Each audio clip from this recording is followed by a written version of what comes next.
Hello, everyone. Welcome to another Inside the Birds TV with Adam Caplan and Geoff Mosher, presented, of course, by DraftKings. And we're really excited this week. We have a man who's worn many hats in the NFL. He's been a GM of a team. He's been an executive vice president of a team. He's been in the media with ESPN. He's been an agent. And, of course, he's now working on a new venture, another media venture that we think is really fascinating. And we're looking forward to talking with him about it. And that, of course, the man right there is Mike Tannenbaum. What's going on, Mike? Thanks for joining us. Great to be with you guys, and congratulations for all your success. I know your shows continue to increase in popularity. Thank you. Appreciate it, and thanks for joining us. I want to start off by asking you about the venture that you've got going on with former Eagles president Joe Banner, who our listeners know well, and he's been on Inside the Birds TV many times. It's called the 33rd Team. What is the 33rd Team? What got the idea, and what is the purpose of the 33rd Team?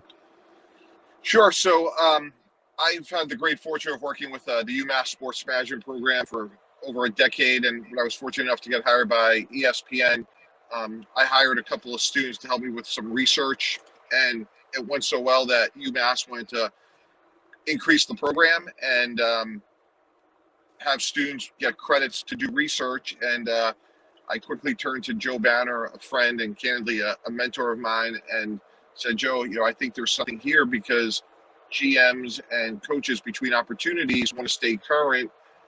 And when you leave the resources of an NFL team, you don't have the same resources that you once did. And as we know, there's plenty of students in sports management programs all over the country that, they're looking for meaningful and actionable opportunities. So it was really a void in the marketplace where you have students who are very interested in learning and doing research. And when I mean I'm talking about very smart, high-end grad level sort of students who understand data and analytics, some former players. And then next thing we know, we're up to 50 coaches. We actually we have over 500 years of experience in the NFL amongst all our coaches. And we put out a newsletter. It's completely free, 33rdteam.com.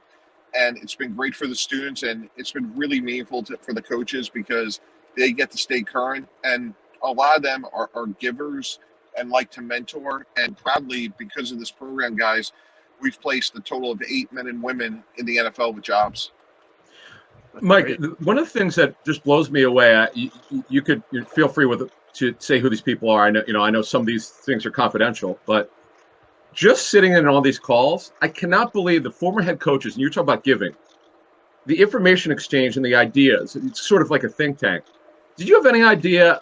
I'm sort of blown away by just the learning process that goes on, because not everybody agrees with when they're going back and forth, some guys will go, okay, I see your point. Did you have any idea it would be this informational when you were doing these calls? Yeah, it's a great question, Adam. I learned so much. And we say the standards are, is this a good use of everyone's time? And a great example is we marry whatever the issues are of the week. So we'll ask a Doug Peterson or a Dirk Cutter or a Bill Polian or a Mangini, Wade Phillips, hey, what's your conversation like with a player who could be unvaccinated? Or if you're getting a rookie quarterback ready to go, how are you going to do that? And hey, Wade Phillips, how are you going to defend a rookie quarterback? And the standard is, hey, when we get off the call, did we all get a little bit smarter? For example, this Sunday, the Steelers played the Lions, and the Lions used a ton of 6 offensive lineman sets. And we had a really good discussion led by Jeff Saturday, who played for a long time with Peyton Manning, about the pros and cons of 6 offensive linemen on the field. And it was a great discussion, and guys like Rich Gannon, chimed in, and it was great. And it was something that when we were at the Jets, Rex Ryan used quite a bit.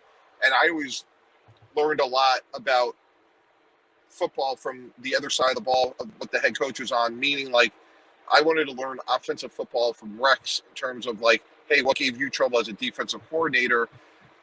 Or if I'm working with Adam Gase, I wanted to hear about what defenses made it hard. So it was really, yesterday was just another example of when our calls are at our best. Michael, let's talk about the Eagles a little bit. They're a team in transition. Obviously, we want to talk about Jalen Hurts a little bit and the kind of the position that the franchise is in. They have a lot of first-round picks. They have a quarterback who was erratic at first, is starting to improve. Not that many games left, though. And in general, how do you see the position that both Jalen and the Eagles are in with maybe, just 6 or 7 games here left and a whole lot of offseason decisions to make? Yeah, first of all, they've earned the right. Howie Roseman's done a great job of acquiring what looks to be, 3 first-round picks, depending on, Carson Wentz's play time. So that, by its nature, guys, will allow them to operate from a position of strength. And I didn't come into the season with a lot of hopes, candidly, for Jalen Hurts because I just didn't think the consistency was there from an accuracy standpoint. I was a little concerned about his height, but he's played well. And we got to remember that, the quarterback position is one of developmental. I think he's getting better. I thought he played well against Denver. Devontae Smith certainly helped him out, which is what good receivers do. So, generally speaking, my arrow is up on Hurts, which is unexpected, and I give him a ton of credit. And, we'll see, how the rest of the year goes. But, to their credit, they can continue to collect information and then make the best decision possible. Mike, staying on the quarterback situation, not just the Eagles, but in the NFL, because you went with Mark Sanchez, 2 back-to-back AFC Championship games, former first-round pick. But there becomes a time where you're not sure, or he's not as good, but when you're in the early stages of the evaluation, how do you know if your guy is the guy or he's not the guy? How did you know when you guys were rolling with Mark that he was the guy? Yeah, great question. I'll tell you a story about Coach Parcells. I asked him once that same question about Phil Simms, and I'll never forget the answer. He said, look, he had a game where he threw 4 interceptions. He got into the huddle on the following Wednesday, Adam, and everybody else in the huddle felt like Phil Simms could take them to where they want to go. And that year they won the Super Bowl. And it's really one of those things like, if you Google, and I would recommend you doing this, Google Coach Parcells' 10 Commandments of being a quarterback. And really the essence of it, guys, is he talks a lot about you got to be a battlefield commander. And ultimately can everyone in the organization, most notably the coaches, obviously, and the players, believe that this quarterback, this battlefield commander, can take them to where they collectively want to go? Mike, I'm curious on just your both your experience as a GM. You were the GM of the Jets and the executive vice president of the Dolphins, but also your interactions with other league personnel who you may bounce things off or learn things from. The idea of positional value. A lot of teams have certain values at certain positions. And I'm more interested on how you feel a franchise should treat that tier of positions that you don't value as high as the others. We in Philadelphia here, we're talking about linebacker, which the Eagles don't really value financially or first round in the draft. And sometimes they suffer because of it. So how should an organization proceed on its chart with positions that they don't typically value in the most upper tier? Yeah, you have to be opportunistic, and you can't pay every position.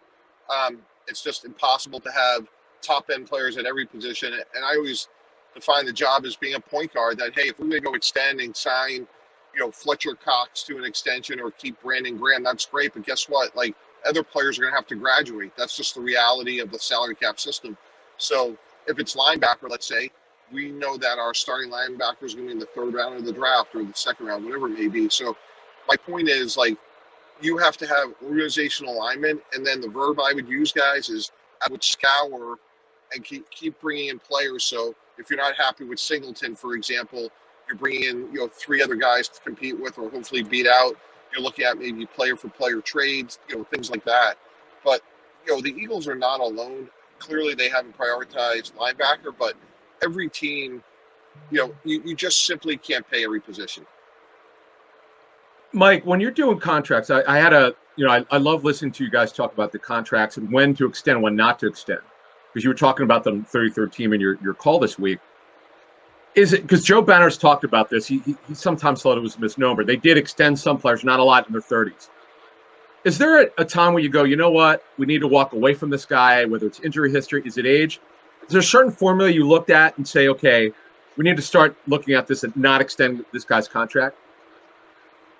Yeah, Adam, it's a great question. Those are some of the hardest decisions to make, candidly, is when a young ascending player is going to overcome the descending player of a veteran. And, to go back to the Eagles, like take someone like Jordan Mailata, Yeah. who obviously is a great story. At some point you have to say like, hey, can he replace, someone like Jason Peters? That's just one example, despite, trading up in the first round for a tackle. So, when they trade up for Dillard, Mailata looks like he's going to be even better. And can they move on from Peters and win? And that happens all the time. Like you need to do that. And that evaluation of and I've made this mistake. This is hard, guys, but you have to pay players for what they're going to be, not what they once were. That obviously is, and I know, I'm sure you're into data and analytics and things like that, but there's almost no, at that point it's a projection, right? And just like draft picks, you're not always going to be 100% all the time. Yeah, no, that's exactly right. But once they're in your building and you're developing them, you really need to have a good idea. Like the worst thing to do is when you let a player go and they thrive someplace else. Like that's one of the most underrated aspects of team building is correctly evaluating your own outdoor. And that's something that we would look at all the time. Like what can we do better in terms of making sure that we're getting the evaluation right, at least on our own guys to start with. Mike, you mentioned Howie Roseman earlier. I know you've done deals with Howie. You've known him for a long time. What is it like when you're working on a trade or a deal with Howie? Because, I talk to other GMs. They say you always know when Howie wants to make a deal. It's pretty aggressive. Is that correct in your dealings with Howie? Yeah, I mean, he's, a guy that's very prepared, very passionate, smart. Everyone has their own sort of idiosyncratic styles.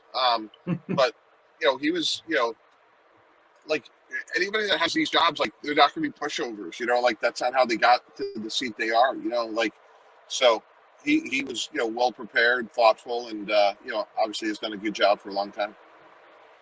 Mike, there's a lot of talk in the city about having 3 first-round picks, and we have to see where it all shakes out. I'm curious, were you with Bill? Were you still with the Jets in 2000 when they had 4 first-round picks? I know you weren't GM at the time, right? But you were in the organization. And I almost sometimes think when you have that many first-round picks, the expectations become outsized. I remember that year. I think it was 2000, right? It was Sean Ellis and John Abraham, Pennington and Becht, if I'm not mistaken. So, right. What is kind of the expectation from a GM standpoint when you have that many first-round picks? Is it better to use them all, or is it better to be creative and maybe package it to move into the upper echelon where the percentages and the hit rate is higher? One of the coolest moments of my career was the night before the 2000 draft, and Bill Parcells is making a trade with Bill Walsh, and we traded it up from 16 to 12 to pick up to go take Sean Ellis.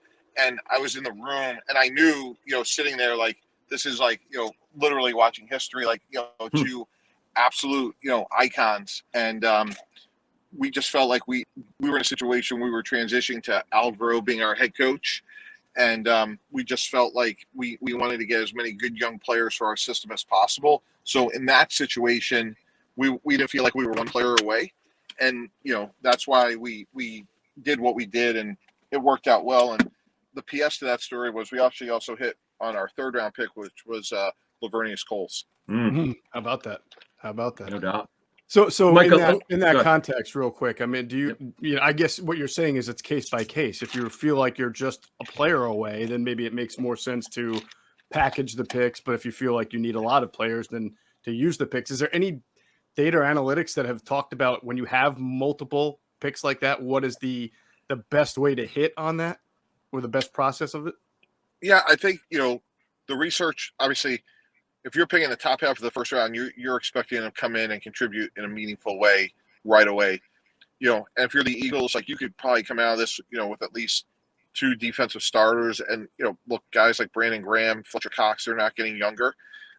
They've had incredible runs, so I'm sure that's a position they'll look at. Corner could be another one. But whatever you take, you do expect them to come in and start right away. Mike, big league question here. One of the strangest things about this season, we know we've got the competitive balance that the league loves, but why are the road teams doing so well this season? Any particular reason? We're trying to figure this one out. Yeah, I think it's a great question. I'm not sure if it's because we're coming out of COVID, and we could go back to Monday night, 49ers are home. They're playing a rival. OBJ's in town. Von Miller's in town. They're playing great. It wasn't even that loud. And, I just know, like, in my career, like, going to places like Pittsburgh and Seattle, like, it was always really loud at them. So it just doesn't seem as loud. And, again, I don't know if that's COVID related or not, but I think that's, like, one of the great things about our sport is, like, those road games. And, like, you go in and it didn't happen a lot, but, gosh, like, when we beat New England, like, it was a great feeling. Also, Mike, along those lines, it seems like the West Coast team that travels to the East Coast for a 1:00 game is not nearly as much of an underdog, or the percentages of that team winning is not nearly as low as it was 5 to 10 years ago, when it was almost automatic the East Coast team was going to win that game. Yeah, that's been a big change. Although I will say, like, the Vegas Giants game was a little bit of that, but I think generally speaking, you're right. Yeah, I know it was a number of years ago, but I remember when, like, the Cardinals came in to play the Eagles on Thanksgiving and they got smoked. And that was traveling Thursday on a short game. week as well. Yeah. Right. Yeah, I think it was a couple years ago, Seattle won about 4 1:00 games on the East Coast that year. Yep, that's right.